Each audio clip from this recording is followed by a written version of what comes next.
हे स्वराज्य हे मराठ्यांचं राज्य हे उत्तरोत्तर वाढत गेलं. आता हे वाढत का गेलं? कारण महाराजांचा जो विचार होता, जी कार्य करायची पद्धत होती, त्यांनी ज्या गोष्टी घालून दिल्या होत्या की बाबा लोकांचं कल्याण व्हायला पाहिजे, सैन्यामध्ये या टाईपची शिस्त हवी, न्याय पद्धती या पद्धतीने हवी, म्हणजे ज्या ज्या गोष्टी त्यांनी सेट केल्या होत्या. आणि सगळ्यात महत्वाचा विचार होता तो म्हणजे स्वराज्य, आपलं राज्य. म्हणजे आम्ही सर तुम्ही एक एक स्टेप पुढे गेला, आपलं राज्य म्हणजे माझ्या माहितीप्रमाणे स्वराज्य हे कोणाचं होतं? हे स्वराज्य कोणाचं होतं? छत्रपती शिवाजी महाराजांचं होतं, त्यानंतर संभाजी महाराज राजाराम महाराजांचं स्वराज्य होतं का? जे सरदार मोठे मोठे लढले त्यांचं स्वराज्य होतं? माझ्या माहितीप्रमाणे हे स्वराज्य टिकलं कारण का? याच्या मागचं कारण हे होतं की हे स्वराज्य सर्वसामान्य लोकांचं होतं. त्या राज्यातल्या शेतकऱ्याचं स्वराज्य होतं, त्या राज्यातल्या एका साध्या मावळ्याचं स्वराज्य होतं, त्या राज्यामध्ये राहणाऱ्या एका महिलेचं स्वराज्य होतं, त्या राज्यामध्ये राहणारे छोटा मोठा उद्योग करणाऱ्याचं स्वराज्य होतं. म्हणजे काय तर हे असलेल्या सर्व लोकांचं स्वराज्य होतं. म्हणून महाराज 1680 साली गेले, पण त्याच्यानंतर हे स्वराज्य बुडालं नाही. तर हा विचार जो होता आणि हे माझं राज्य आहे असं समजून प्रत्येक जण प्राणपणाने लढत होता. आता हे प्राणपणाने लढत होता म्हणजे महाराजांनंतर संभाजी महाराजांनंतर राजाराम महाराजांनंतर तारा राणी, त्यांचे दोन पराक्रमी सरदार संताजी घोरपडे, धनाजी जाधव, त्याच्यानंतर पेशवे, आणि मग पेशव्यांनी केलेला तो अजून मोठा पराक्रम आणि पेशव्यांनी केलेला विस्तार म्हणजे पहिले बाजीराव पेशवे, त्यांनी सरदार गायकवाड त्यांना बडोद्याकडे पाठवलं, शिंदे त्यांना ग्वाल्हेरला पाठवलं, त्याच्यानंतर होळकर ज्यांना मध्य प्रदेश इंदोरला पाठवलं. म्हणजे हे राज्य पसरायला या सगळ्या लोकांना प्रेरणा कुठली होती? कारण हे प्रत्येकाचं स्वराज्य होतं. छोट्याचे छोट्या मावळ्याचं हे स्वराज्य होतं आणि मोठ्यातल्या मोठ्या राज्यकर्त्याचं हे स्वराज्य होतं. आणि महाराजांचा जो विचार होता तो विचार, ते कार्य करायची पद्धत, त्या सिस्टीम्स या घेऊन मराठी संपूर्ण हिंदुस्थानभर गेले. आणि त्याच्यानंतर सुद्धा ही परंपरा थांबली नाही. जरी 1818ला म्हणजे मराठ्यांचं साम्राज्य गेलं आणि ब्रिटिशांची राजवट आली, तरी सुद्धा अहिल्याबाई होळकर त्यांनी तो विचार पुढे नेला. कोल्हापूरचे छत्रपती शाहू महाराज त्यांनी हा विचार पुढे नेला वेगळ्या पद्धतीने, पण कायम त्यांचा फोकस हा सर्वसामान्य लोकांचं कल्याण आणि त्यांना कसं सुखी ठेवता येईल असंच होतं. आणि बघा याच्यामुळे 1759चा एक नकाशा उपलब्ध आहे. तो नकाशा सांगतो की हे मराठ्यांचं साम्राज्य किती मोठं होतं. अटक ते कटक, म्हणजे अटक हे पाकिस्तान अफगाणिस्तानची बॉर्डर आहे, तिथपासून ते कटक पर्यंत आणि खालपर्यंत दक्षिण भागामध्ये एवढं प्रचंड साम्राज्य उभं राहील. 1645 साली एका छोट्याशा मुलाने घेतलेली शपथ आणि त्यांनी उभा केलेलं छोटस स्वराज्य, त्याच्या नंतर हे महास्वराज्य किंवा ज्याला आपण साम्राज्य म्हणू शकतो हे उभं राहील.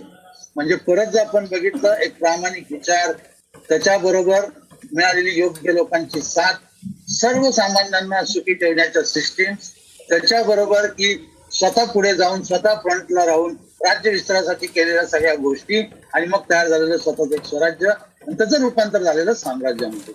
हे आपण छत्रपती शिवाजी महाराजांचं बघतो.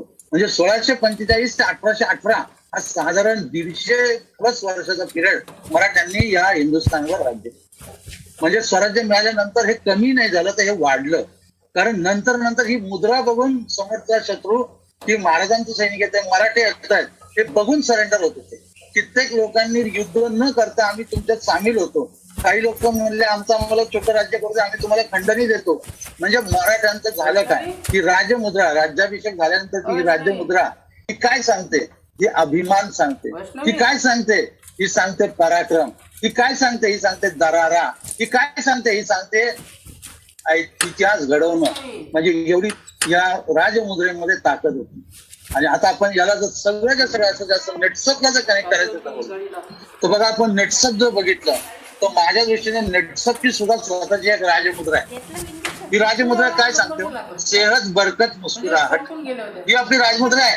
आपल्याला आता जाऊन लढाई म्हणजे तलवारी घेऊन लढाई नाही लढायचं, पण लोकांकडे आपले प्रोडक्ट घेऊन, आपली सिस्टीम घेऊन ज्यावेळी आपण जातोय, काही लोकांनाच आपण सांगितलं की आम्ही काय काम करतोय. सेहत बरकत मुस्कुराहट. प्रोडक्टच्या माध्यमातून सेहत, प्रोडक्टच्या माध्यमातून, बिझनेसच्या माध्यमातूून बरकत, आणि या सगळ्यांमुळे येणारी मुस्कुराहट. हे आपलं राजमुद्रा असल्यासारखे, त्याला आपल्याला विसरायचं नाहीये. आणि झालं आणि हे साम्राज्य तयार झाले. आज भारतातला असा एकही कोपरा नाहीये की ज्या कोपऱ्यामध्ये नेटसपचं काम चालू नाही. प्रोडक्ट युजर आहेत, तसेच बिझनेस करणारे लोक आहेत. आता नेटसप एवढ्यावर थांबणार आहे का? तर मला वाटतं आता तर आपलं अजून स्पीड वाढणार आहे. आणि जसं महाराजांनी ठरवून सगळ्या गोष्टी केल्या की ज्याच्यामध्ये आपण काल बघितलं गणिती गावा, तसं नेटसप सुद्धा हवेत गोळीबार करत नाही. नेटसपचं सुद्धा टार्गेट फिक्स आहे. नेटसपने सुद्धा आपली स्ट्रॅटेजी तयार केलेली असते. मायक्रो प्लॅनिंग असतं. सगळ्यात महत्त्वाचं Ketan sir, Pradeep sir lead from front असतात. सगळे मेंटर्स लीड फ्रॉम फ्रंट असतात आणि 100% आपण टार्गेट अचीव करतो. जसं आपण कालच्या याच्यात 2 पार्ट बघितले होते. 2015ला 100 कोटी क्रॉस केलेले आणि 2021ला 400 कोटी क्रॉस केले. तर आता येत्या 5 वर्षाचा नेटसपचा प्लॅन रेडी आहे का? तर 100 आणि 1% रेडी आहे. या माझ्या फिगर नाहीये, या प्रदीप सरांनी सिस्टीमद्वारे काढलेल्या फिगर आहेत. त्यांनी त्यांचा जो स्टडी आहे सायंटिफिक दृष्टिकोनातून त्यांनी काढलेल्या फिगर आहेत की नेटसपचं हे साम्राज्य येत्या 5 वर्षात कसं वाढणार आहे. म्हणजे 21-22 750 करोड क्रॉस होणार आहे. म्हणजे आता पॅन्डेमिक येऊ, अजून काही होऊ, दुनियाला आग लागू, नेटसपचं 750 करोडचं टार्गेट कम्प्लीट होणार. याचा अर्थ जवळजवळ 450 कोटी नेटवर्क मध्ये डिस्ट्रीब्यूट होणार. म्हणजे किती लोक सक्षम बनणार आहेत, आर्थिकदृष्ट्या किती लोकांचं स्वराज्य बनणार आहे. त्याच्या पुढच्या वर्षी पाहिजे तर 1050 करोडचं टार्गेट आहे. त्याच्या पुढे 1500 करोडचं टार्गेट आहे. त्याच्या पुढे 2100 करोडचं टार्गेट आहे. आणि 2025-26 3000 करोडचं टार्गेट आहे. म्हणजे नेटसपने पुढच्या 5 वर्षाचा प्लॅन रेडी केलाय. जसं महाराजांचं काल आपण एक बघितलं होतं, शाहिस्ते खान पळून लावल्या महाराजांनी सुरत रोडचं प्लॅनिंग ऑलरेडी करून ठेवलं होतं. 5 महिने आधी लोक तिथे जाऊन पोहोचली होती, प्रीतम बातमी काढली होती, म्हणून केवळ 4 दिवसात महाराज सुरत पोहोचू शकले. तसं आता नेटसप कडे पुढच्या 5 वर्षाचा प्लॅन रेडी आहे की आपल्याला या वर्षी मिनिमम एवढा टर्नओव्हर करायचा आहे. आणि याची एक सुरुवात म्हणून मी कदाचित कालच्या का परवाच्या प्रोग्राम मध्ये सांगितलं, श्री सरांनी आत्ताच 2-3 महिन्यापूर्वी एका ठिकाणी त्यांच्या स्पीच मध्ये सांगितलंय की जवळजवळ 6 लाख स्क्वेअर फीट मध्ये नेटसपचं फॅक्टरीचं काम पुण्याजवळ स्टार्ट झाले. कारण कंपनीला माहिती आहे आम्हाला एवढं मोठं जर टर्नओव्हर करायचं आहे तर आपल्याला त्यासाठी प्रोडक्शन कॅपॅसिटी वाढवावी लागणार आहे, जे ऑलरेडी नेटसपने काम स्टार्ट केलंय. मग आता आपण हा प्रश्न विचारू शकतो, हे नेटसप कोणाचं आहे? म्हणजे Suresh sir chairman managing director आहेत, तर नक्की सुरेश सर आहेत, संजय सर आहेत, केतन सर, प्रदीप सर आहेत, सगळे मेंटर्स आहेत, सगळे लिडर्स आहेत. पण मला वाटतं नेटसपशी जोडले गेलेल्या प्रत्येक माणसाची स्वतःची नेटसप ही एक कंपनी, मग तो भले एक युजर असेल पण त्याची ही कंपनी आहे. बरेच एक रिटेल करणारी अस्मिता किंवा सर्वसामान्य माणूस असेल पण त्याची ही कंपनी आहे. छोटं नेटवर्किंग करणारा त्याची ही कंपनी आहे. म्हणजे ही नेटसपशी जोडले गेलेल्या प्रत्येकाची कंपनी. फक्त जर सिस्टमॅटिक पद्धतीने आपण जर हे करत गेलो, जसं आज आम्ही 5 दिवस झाले तुम्हाला सांगतो की असं करा असं करा असं करा, तर 101% तुम्ही पण भविष्यातले मेंटर असतात. बघा जसं आपण बघितलं की महाराजांनी स्वराज्यानंतर राज्याभिषेक आणि साम्राज्य, तसं नेटसप सुरुवात पुण्यातून, त्याच्यानंतर तो पसरा वाढत संपूर्ण भारतभर. आणि याच्यामध्ये जसं कंपनीचा खूप मोठा वाटा आहे, तसंच कंपनी सोबत आज आपले मेंटर्स आहेत, 23 मेंटर आहेत. त्या सगळ्या मेंटर्सचा पण याच्यामध्ये महत्वाचा वाटा आहे. नो डाऊट की सुरुवात याची दैतुले साहेबांपासूनच चालू होते. दैतुले साहेब सगळे, मी असेल, थोरात, साळवी, देशपांडे, वाटकर, सचिन, आणि एक नाव मी परत इथं आम्ही सरांना घ्यायला रफिक शेख, जरी तो आज आपल्यात नसला तरी सुद्धा त्यांनी काही सिस्टीम घालून दिलेले. आणि तुम्ही ज्या ह्या सगळ्या मेंटर्स कडे, म्हणजे इथं नावं एवढी दिलेली असतात तरी सगळे मेंटर्स जर आपण बघितले, त्या सगळ्या मेंटर्स मध्ये एक कॉमन गुण आपल्याला दिसेल. सत्य टाका पुढचं काय दिसेल, तर प्रत्येक मेंटर याची एक विजन आहे. विजन घेऊनच तो काम करतो. प्रत्येक मेंटर हा गोल साठी काम नाही करत आहे, हा पर्पज साठी काम करतो. पर्पज म्हणजे यही बिझनेस करे आपका हमारा नेक्स्ट जनरेशन. विजन काय, तर नेक्स्ट जनरेशन पर्यंत बिझनेस घेऊन जायचा आहे. आम्ही सर पुढची साईड नाही घेत ते 5 मुद्दे. हॅलो, हा ठीक आहे सर, आहेत ना सर, हे 5 मिनिटं झाले ना. ऍक्च्युली त्यांच्याकडे पण थोडस लेट चालतं. असं झालंय का? ओके ठीक आहे, असं लोकांना समजतंय आता अडचण नाही. थोडे मुद्दे टाकून ठेवा, मी बोलत बसतो. मला प्रत्येक मेंटर, हा पुढचा आता काय पर्याय, प्रत्येक मेंटर हा विजन ठेवूनच काम करतोय. जी नेटसपची विजन आहे तीच प्रत्येक मेंटरने ठेवली, किंवा ज्यांनी ठेवली तेच मेंटर झाले असं पण म्हणता येईल. दुसरी गोष्ट, कुठलाही मेंटॉर हा गोल ओरिएंट काम नाही करत, हा पर्पज ओरिएंट काम करतो, लॉंग टर्मचा विचार करतोय, नेक्स्ट जनरेशन पर्यंत आपल्याला न्यायचंय. जसं महाराजांची एक परंपरा पुढे चालू राहिली तशी ही परंपरा पुढे चालू राहिली पाहिजे नेतृत्वाची, याच्या दृष्टीने काम करतो. प्रत्येक मेंटॉरने योग्य लोकांचं सिलेक्शन केलेलं आहे. कारण आपण हा पाठ पण बघितलेला, मी परत रिपीट यासाठी करतोय की तुमचा एखादा विसरला असेल तर तुम्हाला याच सिक्वेन्सने पुढे जायचंय. त्याच्यानंतर त्यांनी असलेल्या लोकांना, प्रत्येक माणसाला काय मला त्याला मदत करता येईल, त्याला मी कसा स्ट्रॉंग बनवू शकतो, याच्यासाठी प्रत्येक मेंटॉरने काम केलंय. म्हणजे त्याच्या टीम मधला युजर असो किंवा त्याच्या टीम मधला लीडर असो, याच्या जोडीला जर बघितलं प्रत्येक मेंटॉरचं काम हे एका स्टेटमध्ये नक्की नाहीये, किमान 2 ते 3 स्टेटमध्ये वेगवेगळ्या ठिकाणी त्याचं काम चालतं. त्यांनी आपल्या लोकांच्या मदतीने आपलं नेटवर्क हे वेगवेगळ्या स्टेटमध्ये पसरवलेलं आहे आणि ज्यांनी पसरवलं तेच मेंटॉर झालेले. आणि सगळ्यात महत्वाचं, त्यामुळे फक्त कॅप लागून त्यांचा राज्याभिषेक नाही झालेला, तर आज ते मेंटॉर सुद्धा झाले. म्हणजे जयतुरे साहेबांपासून गुरुलिंगापर्यंत सगळे 2323 मेंटर्स याच्यामध्ये येतात. तरी सुद्धा मी आता 2 अशा मेंटर बद्दल तुम्हाला थोडक्यात माहिती देणार आहे. कारण बाकी सगळ्यांनी काही चांगलं काम केलं म्हणून ते मेंटॉर झाले, पण हे 2 लोक अशी आहेत ना की यांनी चांगलं काम करून मेंटॉर झाले, पण मेंटॉर झाल्यावर यांनी अजून जोरात काम केलं. पण त्यातलं पहिलं नाव जे, आणि या दोन्ही लोकांना मी खूप जवळून ओळखतो. म्हणजे जेव्हा हे साधे एमसीएम मेंबर होते तेव्हापासून मी यांच्यावर काम केलंय आणि आज ते मेंटॉर आहेत. आणि यातला पहिला मेंटॉर आहे तो आहे किशोर परब. किशोर परबला मुंबई रिजनला मी ओसीएम असताना जरा जवळून संबंध आला. मी त्याला बघितलं की किशोर हा काम करायची पद्धत काय, किती डेडिकेटेडली काम करतो, त्याच्याकडे किती शिकायची इच्छा आहे आणि कसे नवीन नवीन प्रयोग तो करतो स्वतःहून. मला त्याच्यामध्ये एक लीडर दिसला. बघता किशोरची कॅप लागली, तो ओसीएम झाला आणि एवढा तो थांबला नाही, तर त्याने नॉर्थ ईस्ट मध्ये त्याचं काम चालू केलं. नॉर्थ ईस्ट तिथं म्हणजे जायला लोकांना कंटाळा येतो किंवा जाऊ शकत नाही. अरुणाचल प्रदेश, नागालँड, मिझोराम त्या भागात जाऊन त्यांनी काम केलं. त्याच्यावर सगळ्यात महत्वाचं किशोरचं वैशिष्ट्य काय असेल तर त्यांनी स्वतः मेंटर झाल्यानंतर जी त्याच्या टीम मध्ये कॅप अॅच्युअर्स बनवले, ते कॅप अॅच्युअर्स व्हॉट्सअप मध्ये परत एकदा हिस्ट्री करणार होते. ते म्हणजे त्यांनी एका अस्मिताच्या कॅप अॅच्युअमेंट मध्ये त्याचा मोलाचा वाटा राहिला, त्या भानुशाली मॅडमची कॅप.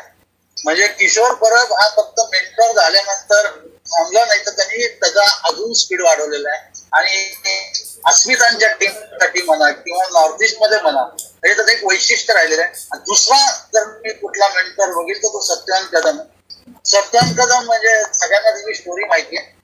आणि सत्यवान कदम खूप कष्टाळू, खूप लॉयल आणि म्हणजे नेव्हर गिव्ह अप वाला माणूस आहे. आणि तो सुद्धा असं स्वतःच्या मेहनतीने नेटवर्क उभं करून कॅप अॅच्युअर बनवून ओसीएम बनवून व्हॉट्सअपने त्याला मेंटर बनवलं. मेंटर बनल्यानंतर त्याचा स्पीड आणि डबल झाला, इतका डबल झाला की त्यांनी मार्च महिन्याच्या सेकंड सायकल मध्ये, म्हणजे फर्स्ट सायकल मध्ये खाली एक कॅप लावली आणि सेकंड सायकल मध्ये त्याच्यासह त्याच्या मेंटर टीम मधून 5 जणांच्या कॅप अॅच्युअर.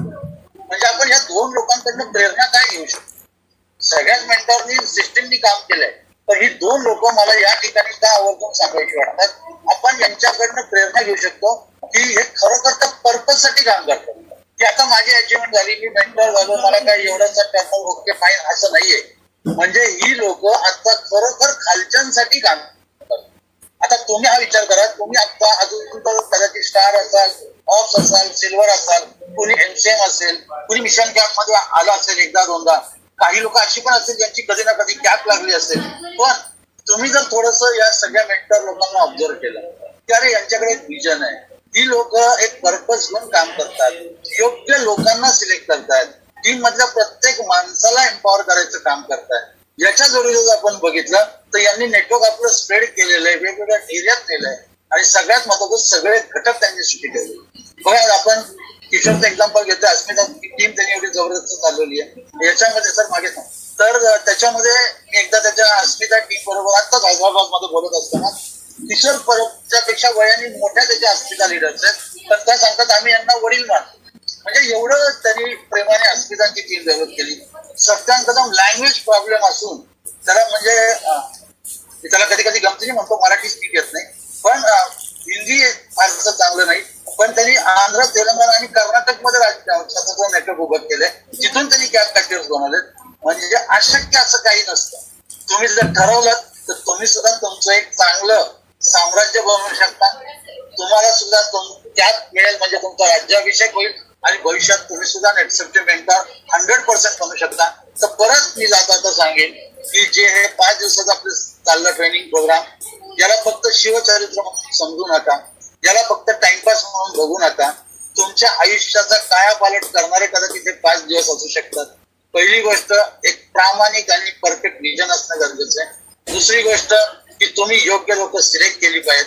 तिसरी गोष्ट, या सगळ्या लोकांना तुम्ही एम्पॉवर केलं पाहिजे. चौथी गोष्ट, तुम्ही तुमचं नेटवर्क स्प्रेड केलं पाहिजे. आणि पाचवी गोष्ट, 100% तुमचा सुद्धा राज्याभिषेक होणार आहे. आता जाता तुम्हाला इथून पुढे तुम्ही कसं करायला पाहिजे याबद्दल मार्गदर्शन करतील Sachin Kulkarni. Over to you sir. Thank you. आवाज येतोय माझा? Clear clear. Yes, thank you.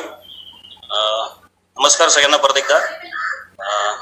आज हा आपल्या या सिरीजचा, मॅनेजमेंट सिरीजचा खरं तर शेवटचा भाग आहे. 5 दिवस 6 दिवस म्हणायला हरकत नाही, कारण पहिलं आपण एक ओपनिंग सेशन घेतलं होतं की शिवाजी महाराज मॅनेजमेंट कशी करायची, आणि तिथून पुढे आपला हा सगळा प्रवास सुरू झाला 5 दिवसाचा. आज शेवटचा राज्याभिषेक आहे. आनंद होतोय, त्याच्याबरोबर थोडस वाईट पण वाटतंय, कारण तुमच्या एवढेच आम्ही पण याच्यामध्ये इन्व्हॉल्व झालो होतो या सिरीज मध्ये. आम्ही पण खूप म्हणजे ज्याला म्हणतो ना की जो ओतून देऊन आपण म्हणतो, ज्याला आपण करतो एखादी गोष्ट. आणि खरंच सांगावं असं वाटेल की हा जो ट्रेनिंग प्रोग्राम होता, कदाचित आतापर्यंतच्या माझ्या 21 वर्षाच्या नेटसपच्या करिअर मधला सगळ्यात बेस्ट आपण ज्याला म्हणू शकतो असा हा ट्रेनिंग प्रोग्राम मी घेतला. त्याबद्दल म्हणजे ती अटॅचमेंट वेगळी झाली या ट्रेनिंग प्रोग्राम बद्दल. तुम्ही पण खूप काही शिकला असाल. नक्कीच ही अपेक्षा अशी आहे की शिकावं, आणि जेव्हा तुम्ही ह्याच्यातून जे घ्याल आणि ते जे सांगितलं आहे ते कराल, त्यानंतरच खरं तर ह्या ट्रेनिंग प्रोग्रामचा, या सिरीजचा खरंच उपयोग झाला असं आपण म्हणू शकतो. तर आपण सुरुवातीला बघितलं नेटसप आणि महाराजांचं, आपण जेव्हा बघितलं की एक मॅनेजमेंट गुरु महाराजांना आपण का म्हटलं जातं, महाराज कशा पद्धतीने काम करायचे, कशा पद्धतीने सुरुवात केली, तिथपासून ते कालपर्यंत आपण बघितलं की गनिमी कावा कसा महाराजांनी तो शोधून काढला, आणि कसा त्याचा ज्याला म्हणतो आपण इफेक्टिव्ह वापर पण महाराजांनी केला. आता आज हा शेवटचा भाग आहे राज्याभिषेकाचा. तर राज्याभिषेक म्हणजे परत तेच जे सुग्रे साहेबांनी तुम्हाला म्हटलं की राज्याभिषेक हा असा असतो की इथून पुढे, जसं आपण रामाच्या वेळी म्हणतो की रामाचं जेव्हा आपण हे करत होतो, रामाने जेव्हा हे केलं होतं तेव्हा अश्वमेघ यज्ञ ज्याला आपण म्हणतो रामाने केला होता, तेव्हा एक घोडा सोडला होता. आणि हा घोडा जो कोण थांबवेल, अडवेल, त्यांनी राज्य करायचं, महाराजांचे रामाबरोबर युद्ध करायचं, आणि जर त्यांनी युद्ध केलं, जिंकलं तर ठीक आहे, नाही तर मग त्यांनी सामील व्हायचं त्या राज्यामध्ये. तसंच ही राजमुद्रा होती जी महाराजांनी केली होती. एक राज्याभिषेक झाला 3.5 वर्षानंतर लोक विसरले होते की हिंदू राजा पण असू शकतो, जे प्रूव्ह महाराजांनी केलं होतं. आणि त्यामुळे कोणी असं डेअरिंग करायचं नाही की इथे येऊन आपण काहीतरी करू. आता हेच जर तुम्ही नेटसपच्या बाबतीत बघितलं तर नेटसपच्या बाबतीत पण हेच घडलेलं आहे. जसं स्वराज्य स्थापन हा विजन घेऊन जे महाराजांनी शपथ घेतली, तसंच नेटसपनी जेव्हा 2001 मध्ये सुरुवात केली होती की आपल्याला काहीतरी करायचं, या इंडस्ट्रीसाठी काहीतरी करायचं. सुजित सरांनी स्वतःसाठी अजिबात काही केलेलं नाही, महाराजांनी पण स्वतःसाठी काहीच केलं नव्हतं. महाराजांचं जर म्हणले असते की माझ्या वडील आहेत, मला एक जमीनदारी आहे, माझ्याकडे ही अशी वतनदारी आहे, तर मी त्याच्यातून करू शकतो, तर मग करू शकले असते, विषय काहीच नव्हता. पण त्यांना या रयतेसाठी काहीतरी करायचं. सुजित सरांचा आपण जेव्हा नेटसपचा विचार करतो, सुजित सरांना या याच्यासाठी, सुजित सरांचे ऑलरेडी सेट बिझनेस नेटसपच्या आधीपासून पण खूप होते. सुजित सरांचं व्यवस्थित इंडिव्हिज्युअल म्हटलं तर खूप छान चाललं. पण सरांच्या मनामध्ये जो विचार आला होता की आपण या नेटसप म्हणजे नेटसपच्या माध्यमातून या लोकांसाठी, म्हणजे परत त्याला आपण रयत म्हणू शकतो, या रयतेसाठी आपण काहीतरी केलं पाहिजे, जेणेकरून ही रयत सुखी संपन्न व्हायला पाहिजे. जसा आधी महाराजांच्या आधी प्रकार होता की रयत मुश्किलमध्ये होती, त्यांना प्लॅटफॉर्म नव्हता, या सगळ्या गोष्टी होत्या. या सगळ्या गोष्टी नेटसपच्या आधी नेटवर्क मार्केटिंगच्या लोकांच्या होत्या. नेटवर्क मार्केटिंगची लोक पण अशीच होते त्यावेळी. आम्हाला माहिती आहे, आम्ही पहिल्या दिवशीपासून आहे, आम्ही लोक बघितलेली आहेत. म्हणजे एक काळ असा होता की एक माणूस एकेका पिशवीमध्ये 15 प्लॅन घेऊन फिरायचा. मग ह्या लोकांना कुठं मार्गच नव्हता, म्हणजे थोडक्यात यांना कुठला प्लॅटफॉर्म नव्हता. कारण कंपनी जॉईन केलं तर ती किती चालेल हे कोणालाच कळायचं नाही.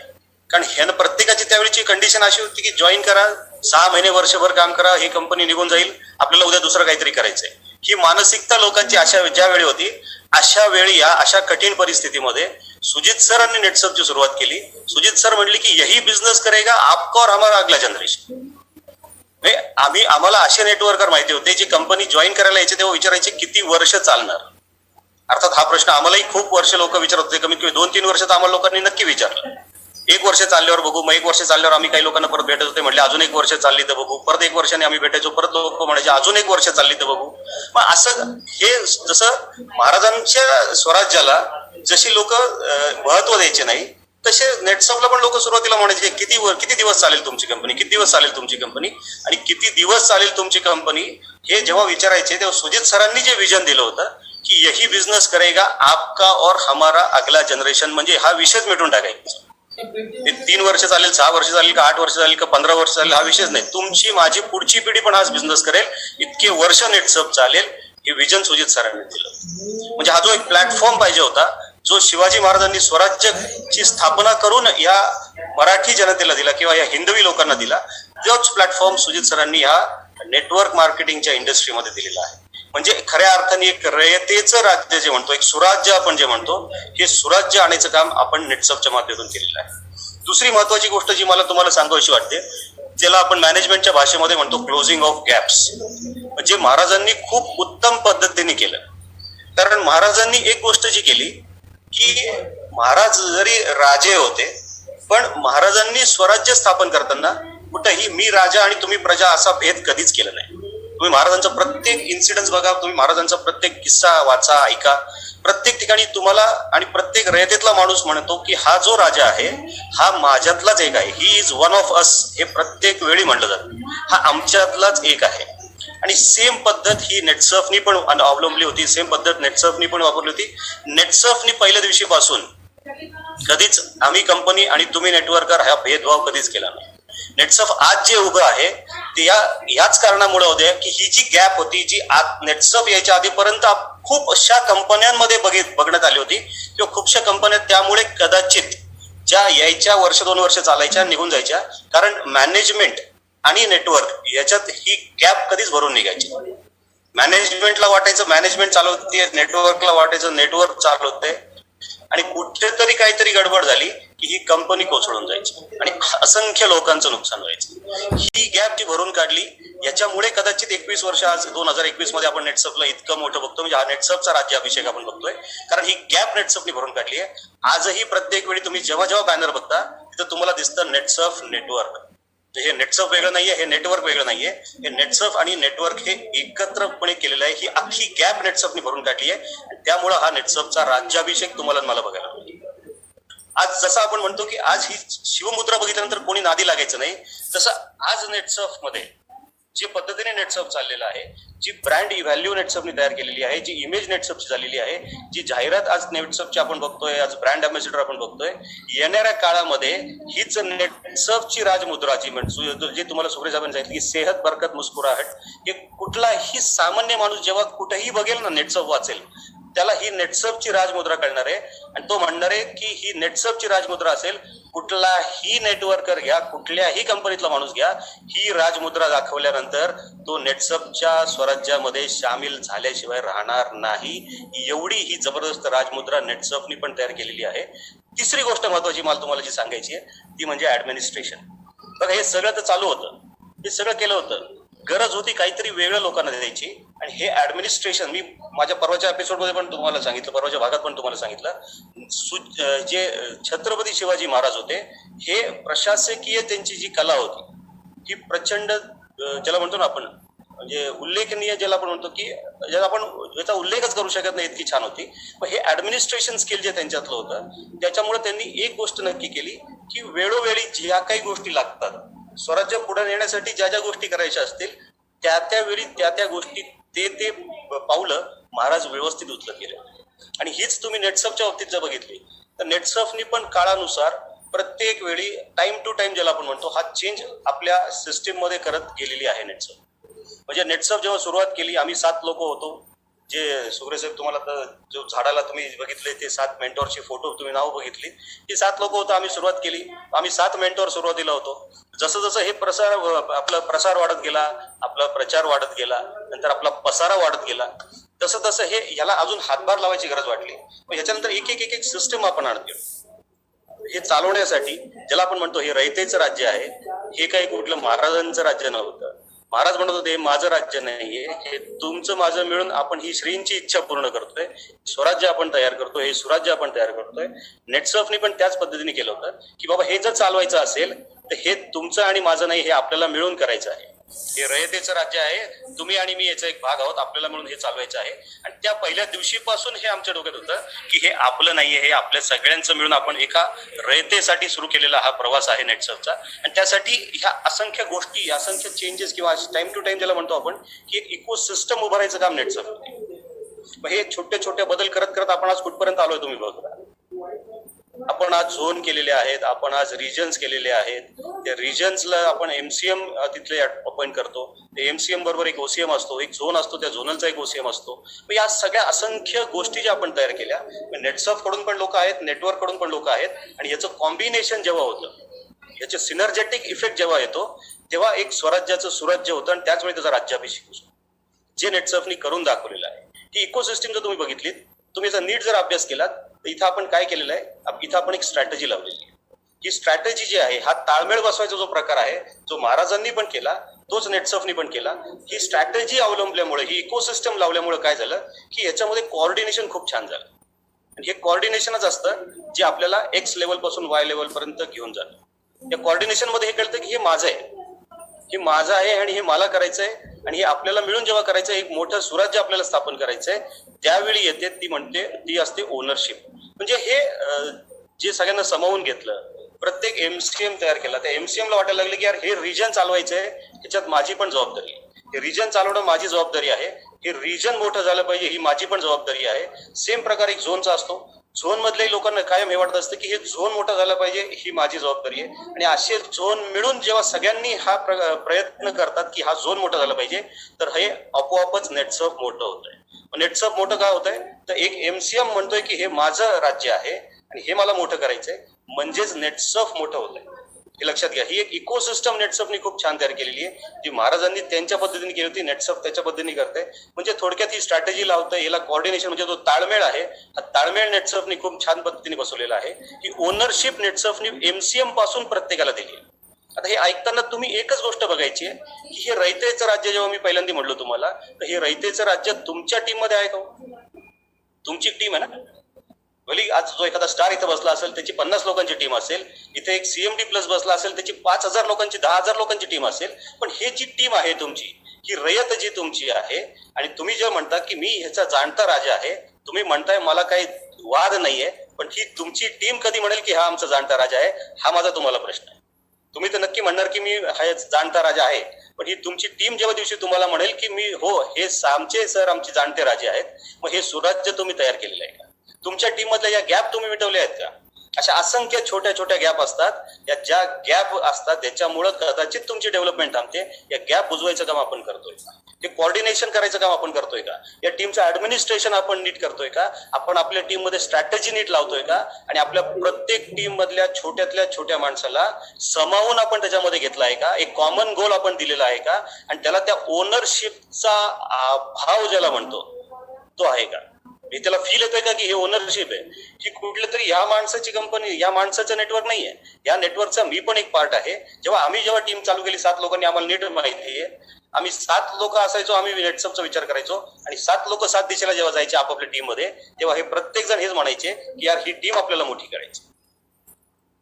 कशी करायची? त्यावेळी कदाचित जो खडतर प्रवास महाराजांनी सुरुवातीला केला शपथ घेतल्यानंतर, तोच खडतर प्रवास या 7 लोकांनी पण केलेला आहे. तुम्हाला सांगताना माझ्या अंगावर आता काटोबा राहतोय, कारण मला तितक्या फ्लॅशबॅक मध्ये जायचं नाहीये. पण काय काय केलंय हे कधी जर तुम्ही भेटला तसं निवांत, आम्ही तुम्हाला सांगू शकू की या इथपर्यंत येण्यासाठी या 7 लोकांनी पण काय काय केलं. हा फील आम्ही आमच्या टीम मधल्या प्रत्येक माणसाला दिलाय की ही टीम आहे.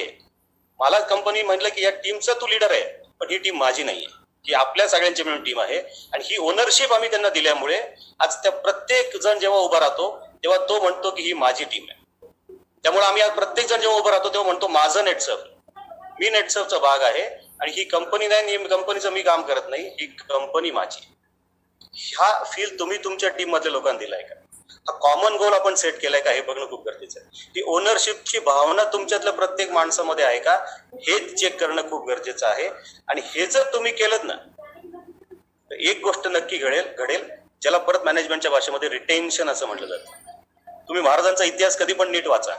फितुरी केलेले लोक किती जर तुम्ही म्हणले तर बोटावर पण मोजता येणार नाही, इतके कमी लोक महाराजांकडून. एका दोन उदाहरण तुम्हाला दिसेल की महाराजांकडे राहून फितुरी माणसांनी केलेली आहे.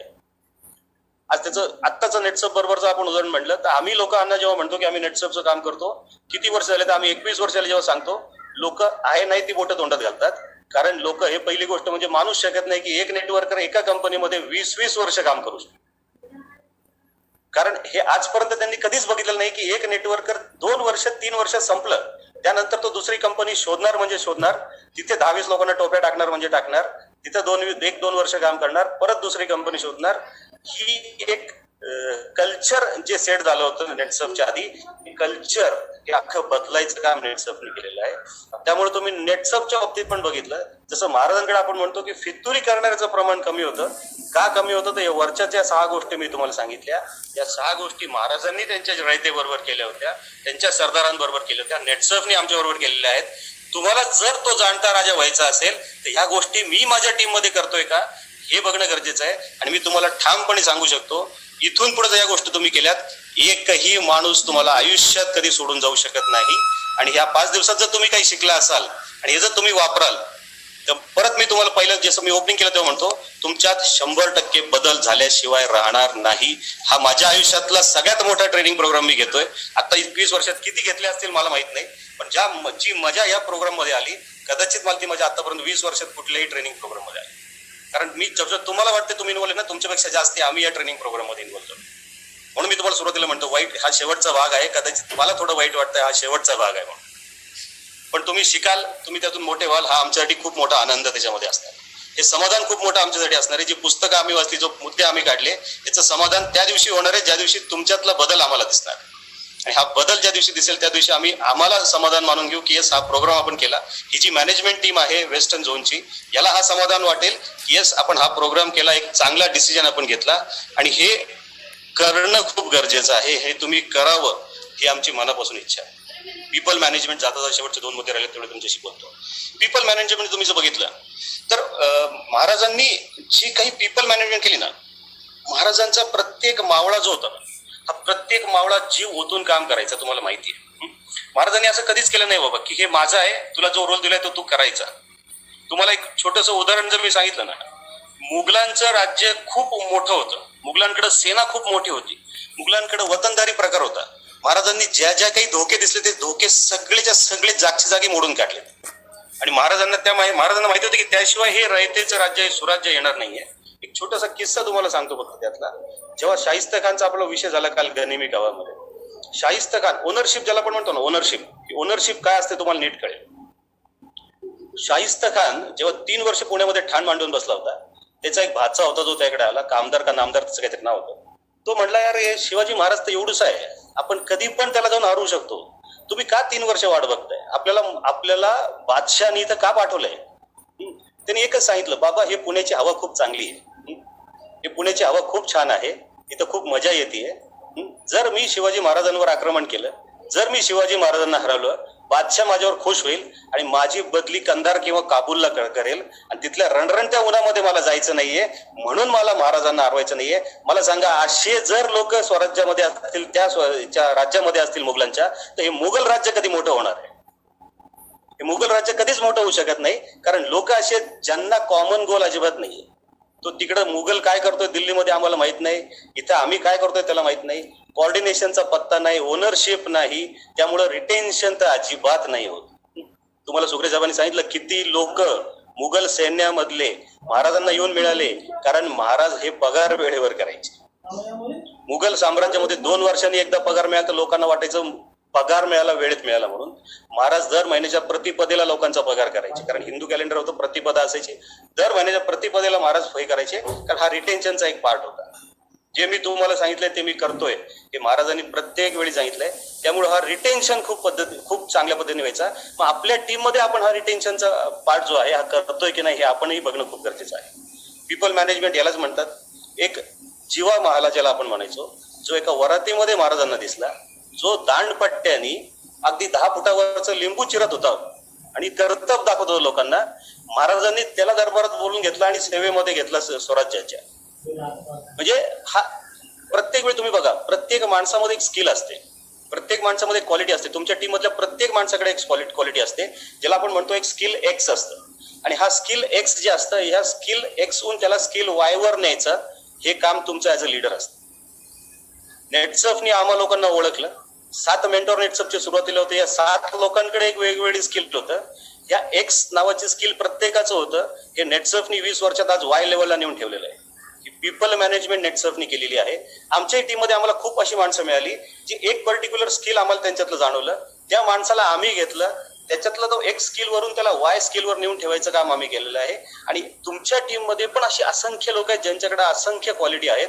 त्या क्वालिटीहून त्याला एक्स वरून वाय वर नेऊन ठेवायचं जर तुम्ही काम करू शकलात, तर तुम्ही या तुमच्या स्वराज्याचं सुराज्य आणि तुमचा राज्याभिषेक करू शकता. या गोष्टी करणं खूप गरजेच्या आहेत. सिस्टीम सेट होणं खूप गरजेचं आहे. आपण आत्ताच हा विषय 2 मिनिटापूर्वी सुरेश साहेबांनी तुम्हाला सांगितला, महाराजांनंतर किती वर्ष कोण कसं लढत राहिलं. आज ते खूप छान पुस्तक मी सकाळी वाचत होतो, कान्होजी आंग्रे नावाचं. हे सकाळी वाचलं. म्हणजे याच्यात हे लिहिलेलं आहे की महाराज गेल्यानंतर जे काही महाराजांचं गलबता होती, ही किती वर्ष कान्होजी आंग्रेंनी पुढे चालू ठेवली. कारण सेना महाराजांची नंतर जे पिढ्या होत्या त्या मुघलांशी लढण्यामध्ये व्यस्त होत्या, पण अख्खं आरमार जे होतं महाराजांचं हे तिथं काम करत राहिलं. ब्रिटिशांना पोर्तुगीजना फाईट देत राहिलं, कारण ही सिस्टम महाराजांनी लावून दिली होती. मी काल तुमच्याशी बोललो होतो बघा, पहिलं इम्प्लिमेंट करायचं, इम्प्लिमेंटेशन केल्यानंतर त्याचं डुप्लिकेशन करायचं, डुप्लिकेशन केल्यानंतर त्याचं डेलिगेशन करायचं, आणि डेलिगेशन केल्यानंतर सुपरविजन करायचं. हे ज्याला छान जमतो तो छान नेटवर्क लावू शकतो, तो छान स्वराज्य निर्माण करू शकतो, तो छान स्वराज्य करू शकतो, त्याचाच राज्याभिषेक होऊ शकतो. सिस्टम लावा. मी खूप वेळा तुम्हाला सांगितलंय, सिस्टीमने आज काम कराल तर आयुष्यभर ही सिस्टम तुमच्यासाठी काम करेल. महाराजांनी एक सिस्टीम लावली, त्यामुळे आज 350 वर्षानंतर पण जर स्वराज्य म्हटलं तर तुमच्या डोळ्यासमोर माझ्या डोळ्यासमोर एकच नाव येतं, ते म्हणजे छत्रपती शिवाजी महाराज. ही सिस्टीम महाराजांनी लावली, ही सिस्टीम नेटसर्फनी लावली आहे. त्यामुळे नेटसर्फ आज ठामपणे म्हणतं, यही बिझनेस करेगा आपका और अगला. नेटसर्फ म्हणते अगला जनरेशन. मी म्हणतो अगल्या 1 पिढ्या 7 पिढ्या नाही 42 पिढ्या तुमच्या बसून खातील, एवढी चांगली सिस्टम नेटसर्फनी लावलेली आहे. तुम्ही तुमच्या टीम मध्ये सिस्टम लावा, तुम्ही या बिझनेस मध्ये पण सक्सेस व्हाल. आणि त्याच वेळी तुम्ही म्हणू शकाल, होय मी पण जाणता राजा. आणि त्याच वेळी तुमची टीम म्हणेल, यस हाच आमचा जाणता राजा. तुम्हाला सगळ्यांना या माझ्याकडून या पूर्ण 5 दिवसाचा जो आपला हा प्रवास झालेला आहे, त्यातून जे काही आपण मुद्दे काढलेले आहेत त्याच्यावर तुम्ही काम करावं अपेक्षा आमची आहे. खूप खूप शुभेच्छा. धन्यवाद. Thank you very much. Yes sir, thank you sir, thank you very much. खूपच जबरदस्त सेशन झालं सर. प्रमोद सरांसाठी आणि सचिन सरांसाठी एकदा जोरदार टाळा लागला पाहिजे. आपण ज्यावेळेस म्हणतो ना की नेटसर्फ मध्ये आम्हाला सक्सेसफुल बनायचंय, मग हे सक्सेस बनण्यासाठी काय करावं लागेल, कोणाला फॉलो करावं लागेल, किंवा कुठल्या प्रकारचं ट्रेनिंग घ्यावं लागेल, ज्यावेळेस हा विचार मनामध्ये येतो ना, त्यावेळेस मला नाही वाटत की हे मागच्या 5 दिवसामध्ये जे सेशन झालेलं आहे त्याच्यापेक्षा जवळचा किंवा त्याच्यापेक्षा महत्वाचा दुसरा कुठला टॉपिक असेल. कारण हा टॉपिक याच्या माध्यमातून प्रत्येक गोष्ट क्लिअर केली, म्हणजे विचार कसा असला पाहिजे, त्याची बांधणी कशी झाली पाहिजे, आणि त्याचं सक्सेस मध्ये रूपांतर कसं केलं पाहिजे. आणि हे सगळं घडवून आणण्यासाठी वेस्ट झोननी खूप सपोर्ट केलाय. याच्यामध्ये जर आपण बघतोय तर ऑब्व्हियसली फ्रंट एंड वरती आपल्यासोबत होते प्रमोद सुद्रे सर आणि Sachin Kulkarni sir. So thank you very much sir. यांच्या सोबतच ज्ञानेश्वर दैतुले सर, विलास थोरा सर यांनी सुद्धा खूप जबरदस्त कॉन्ट्रीब्युशन आपल्याला दिले, यांच्यासाठी सुद्धा जोरदार टाळ्या. आणि याच सोबत जर बघितलं आपण तर आपले cluster head Kevin Langalia sir, zonal head आपले Amit Shinde sir and Asmita manager Anamika Raman madam यांनी सुद्धा तेवढंच कॉन्ट्रीब्युशन दिलं. कारण बेस्ट झोनच्या प्रत्येक लीडर असेल किंवा मॅनेजमेंट असेल प्रत्येकाला वाटतं नेटस्टॉपचा वेस्ट झोनचा डिस्ट्रीब्युटर हा ऑल ओव्हर इंडियामध्ये सक्सेसफुल दिसला पाहिजे. कारण जसं सचिन सरांनी सांगितलं की पूर्वी प्रतिपदा होती, म्हणजे चंद्र जसं कलेने वाढतो ना, तसं आम्हाला वाटतं की आमचा डिस्ट्रीब्युटर सुद्धा एक एक क्लब वरती आला पाहिजे. चंद्र जसा फेमस होतो म्हणजे मोठा होतो, तसं मग क्लब नेटसॉप अचिव्हमेंट असेल, आयकॉन असेल, मिशन कॅप असेल किंवा अल्टिमेट कॅप अचिव्हमेंट असेल, याच्या माध्यमातून वेस्ट झोनचा प्रत्येक डिस्ट्रीब्युटर हा प्रत्येक अॅन्युअल ओरिएंटेशनच्या मीटिंग मध्ये स्टेजवरती झळकणार आहे. आणि ही अचिव्हमेंट करण्यासाठी आमची ही वेस्ट झोन मॅनेजमेंट टीम 100% तुमच्या सोबत आहे. तुम्हाला काय करायचंय तर 100% समर्पण करायचंय. एवढी जरी गोष्ट केलात तर आम्हाला गॅरंटी आहे इथं बसला प्रत्येक डिस्ट्रीब्युटर एक दिवस त्या स्टेजवरती झळकेल, चंद्राप्रमाणे, महाराजांच्या या मुद्रेप्रमाणे. तर तुम्हा सर्वांना येणाऱ्या वेळेसाठी खूप खूप शुभेच्छा देतो. आजचा प्रोग्राम जरी इथे संपलेला असेल, पण आपल्या कामाची सुरुवात ही आजपासून झालेली आहे. यासाठी तुम्हा सर्वांना खूप शुभेच्छा देतो आणि आपण इथंच थांबू. Thank you very much.